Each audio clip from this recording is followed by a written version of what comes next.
Good evening, everyone, and welcome. A warning today from the World Bank. Global growth is slowing. Economies everywhere are still reeling from the crisis in Ukraine and the brutal winter here in the U.S., with indications the recovery will be delayed.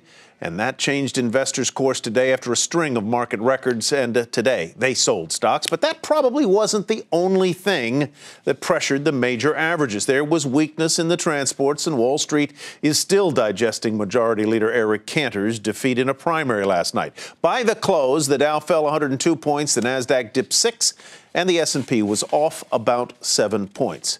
But while World Bank downgrades the outlook for global growth, Steve Leisman says that many here in the United States are more upbeat about the economy. Slowly, Americans are clawing back some of the optimism they lost during the Great Recession and the tepid recovery.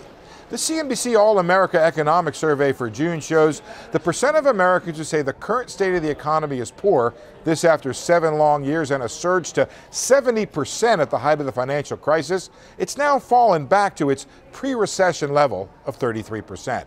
More than a third are expecting an increase in wages, the best since 2008. And the percent of Americans looking for an increase in their home values hit its second best level since the recession.